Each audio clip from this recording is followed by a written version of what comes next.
Good evening, everyone, and welcome. We'll start with an opening statement from Coach, and then Mark Brennan, you'll have the first question. Like always, I want to take a minute and thank you guys for covering Penn State football.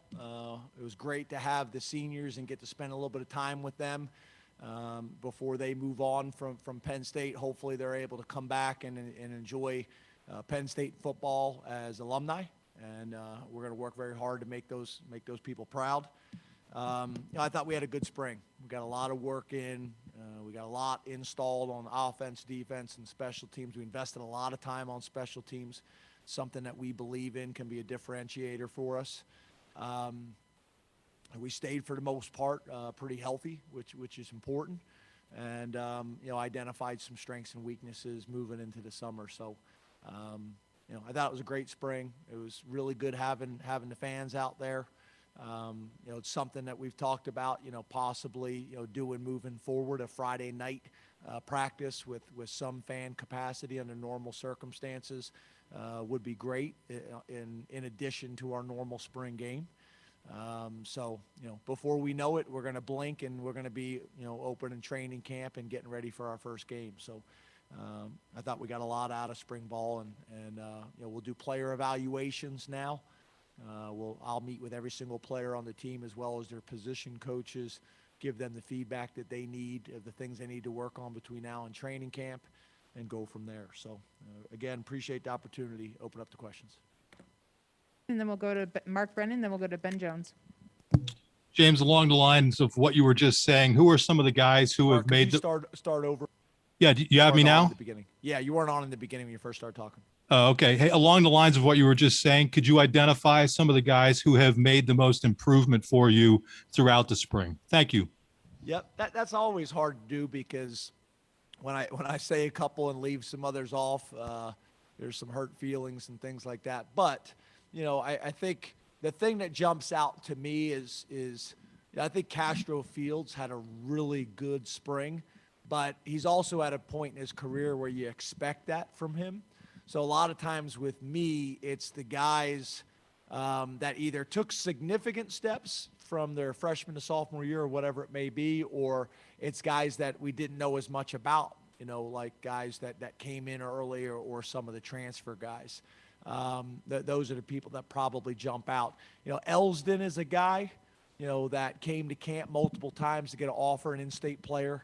And the thing I thought he did this spring, which was probably one of the things that we had a question on, was he was running sideline to sideline, making plays. He looked very quick, looked fast, looked explosive. He's a guy that probably jumped out, probably made as much strides as anybody. Obviously, some of the young players that we've talked about a lot, and Kalen King had a really strong spring. I think Brisker, it is obvious that he came back for a reason. He's so positive right now. He's so coachable. I've been very, very pleased with him. So there's a number of guys like that on offense, on defense. On offense, Parker playing as a true freshman and being able to build on that. He's a guy that I think has flashed. Kevon Lee is just so much more confident right now going into his second year. I think Mike Miranda has a chance to have a really good year for us. He's flashed, as well as Rasheed. I think Rasheed's another guy that came back for a reason, and his maturity and his positive attitude and his perspective now is much different. I'm really proud of him. So there's a number of guys like that. And then on special teams, we got a group of veteran specialists that are returning that we anticipate having big years for us. It's going to be an important summer for them. Ben Jones, then Corey Geiger. James, when you look at different positions, it can be easy to develop a running back or a receiver over the course of a career exponentially. What makes quarterback development that much harder to have a guy go from point A to point B over the course of his career? Well, there's just so many more things on their plate. And they also can be impacted more than any other position by the people that are around them. So the offensive line is going to impact those guys. The receivers obviously are going to impact those guys, the tight ends. So, having a strong supporting cast around your quarterback is going to make a difference. Obviously, if you have a receiver like we did here for a long time, that everybody in the league was scared of, you have one guy like that, it makes a difference. When you have two, then it really makes an impact, and especially if you have one at tight end and so on and so forth. So the complementary pieces are a big part of that. Obviously the consistency in the coaching staff and the scheme factors into that as well. But I do also think you could make an argument, having a couple different coaches, we all have strengths and weaknesses, and you can learn the best things from each person that you've worked with. And I've been pleased with Sean this spring. And I've been pleased with Taekwon and Christian as well. But between now and spring, there's a lot that needs to get worked on. But I think that's one of the probably exciting things at the quarterback position. You can work on that. You can throw routes on air all summer. You can do one-on-ones against the DBs all summer. You can do 7-on-7, player-led 7-on-7s all summer. You can go back on defense and watch all of our film from last year and watch all of spring and review that. Our offensive guys and the quarterbacks can go back and watch all Texas's film last year and our film from last year and learn from those things. So there's a lot that can be done that's player-led and player-driven between now and training camp, and the quarterbacks as well as everybody need to do that. Corey Geiger and then Nubias Wilborn. James, this is looking forward. How are you? There's discussion about limiting things in fall camp, limiting padded practices, limiting, the Oklahoma drill, getting rid of it. How would that impact things going forward for you? What are the pros and cons? Yeah, I think for us, what I'm most concerned about is that there's a standardized rule across the country and everybody follows those rules. Getting into the particulars, I think, we made some rule changes a few years ago based on data that wasn't there. So I just think we need to make sure that the changes we're making are making for the right reasons, and we have the data to back it up. And I think we also have to understand what rules in the NFL are in place because of player safety and player health, and what is part of the collective bargaining agreement with the players and what they want.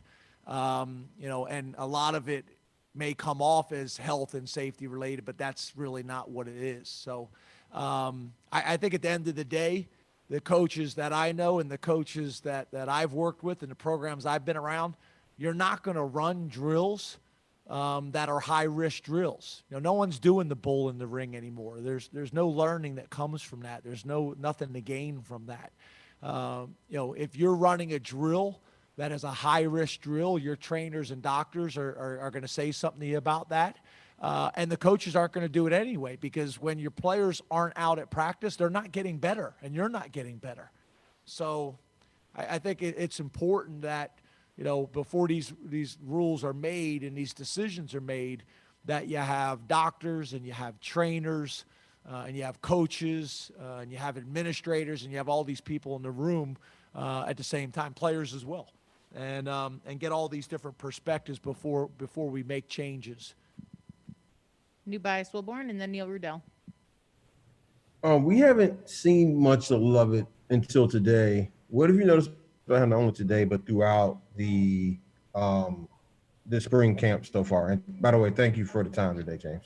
Yeah, be a little bit of a smart aleck here, Nubias. You guys have only been at 2 practices, so you don't have a whole, a lot to work with. But you're right. Yeah, you're right. He wasn't able to go the last practice you guys were at. He was limited for health reasons. Early on, he was really flashing some things, and we were excited. It's obvious you got a veteran guy. He's been around. He's played a lot of football. Was very respected at the place he came from. So kind of what we thought. He can run. He's got the ability to make people miss. He's got that extra gear that we need, a guy that we think can be a home run threat for us.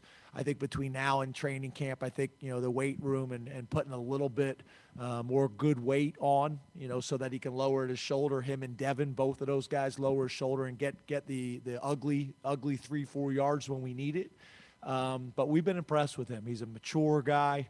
Our players really like him. The coaches really like him. He learns well. So we think he's going to be right there in the hunt of this thing during training camp. Neil Rudell and then Greg Pickle. Hey, James. Hey, I'm Neil. wondering, do you feel that comfortable at a 2 deep at the quarterback? Did take one, sort of close that gap, or could you just sort of assess where that is? Yeah, I think I got asked that question last week, and I don't think a whole lot's changed. I think my answer is still the same. I don't think you're ever comfortable at the quarterback position until those guys have gotten game reps. Obviously, the practice reps are critical and very, very important. But having guys that don't have game reps and haven't played critical game reps, at significant moments, you're never completely comfortable because you never know how guys are going to react when they get in there. So that was kind of how I answered it last week, and I think my answer is still the same because that hasn't changed. But the work that those guys do between now and game one is going to be really important, and we'd like for that gap to be closed, between our ones and our twos. Greg Pickle, then Audrey Snyder. Good evening, James. Hey, Greg. What's the plan for the next month and change here? How will you follow the NFL draft? When will the guys get back to work? And how will you and the staff be ready to maximize June and July once the dead period ends? Yeah, so it's different. Obviously we'd be on the road recruiting. We won't do that. So we'll do individual meetings with all the players. That will be a priority. The other thing is me and Coach Pry will be going to the draft to support Micah. And then, this extra week of spring ball that we had, I guess I shouldn't say extra based on the calendar. We went a week longer than we had anticipated. So it kind of took up one of our, what's the term I'm looking for? Thank you, Kevin. It took one of our discretionary weeks. So now, we'll have another discretionary week in the summer, which is a true voluntary period for the players. Obviously the players finishing strong academically with finals, and then obviously getting into our summer school, summer preparation, running, lifting, 7-on-7s, those types of things, coaches, meetings. I think we get 2 hours a meeting in an 8-hour week or whatever it may be like that. So we'll take advantage of those while also, running our summer camps, our summer 7-on-7 with high school programs, and trying to balance all that at the same time with official visits, predominantly on the weekends for those 4 weekends in the month of June. And then try to get a little bit of time in July with our families before we get right back in the thick of things. Got time for 2 more questions. We'll start with Audrey Snyder, and the final question will go to Andrew Calista. Kevin's voice came from behind the curtain. Hey, James. Hey, Audrey. I'm wondering if you guys were able to get any live work from Jesse Lucetta this spring, and where are you at with that middle linebacker competition with he and Ellis Brooks? Yeah, we view both of them as starters for us. They will both be starters for us. At the linebacker position, whether it's Mike linebacker or one of the outside linebacker positions. I think there's also some discussions that we've had with Jesse about playing some other positions as well that we think he has the ability to play, which I think is not only going to help our defense, but is also going to help Jesse in his future at the next level. So there's some of the in-depth conversations that we'll get into in Coach Pry's meeting with Jesse as well as my meeting with Jesse. But we see both of those guys and having a plan for both of those guys. Are both experienced, really good football players that we're excited about and are going to have significant roles for us. In terms of live work, no, he was not able to get live work this spring. Final question to Andrew Callista. Hey, Coach. Thanks for doing this. You brought up going to the draft to support Micah. We know what he could do athletically. We know the teams know what he could do on film. What's the one thing that people don't know that he could do, off the field that just jumps out to you that says he's going to be great in the NFL? That teams are going to find out when they take him. Off the field? Off the field, whether it's film study, whether it's how he interacts with all the teammates, the leadership, that kind of stuff. Yeah, I think a couple things. I think, I think the thing that really jumps out with Micah is how well he's able to retain information, how deeply he thinks about subjects like his teammates, like the organization that drafts him. Some of the messages and conversations I've had with Micah over the years, really, really impressive, thoughtful conversations. And I think he's also a guy that loves to compete. I mean, loves to compete. And I think whenever the periods in practice or the drills are competitive in nature, he brings a different element to your organization, something that always jumped out. And I don't care. I think you guys know he's a guy that loves bowling and things like that. Whatever you do with Micah, he is going to battle and compete like crazy. So I just think, his ability to have fun out at practice, his ability to have fun in meetings, his ability to retain information. I think he brings a little bit of an edge to your defense and to your program. But I think one of the things that he's learned here, which I think is an important lesson that so many players need to learn, is when is it the time to have fun and be silly and mess around and laugh, and when is it a time to lock in and be focused. And Micah has learned that. I think it's an important lesson to learn, something we talk about a lot with our guys, and Micah's in a really good place with that. Thank you very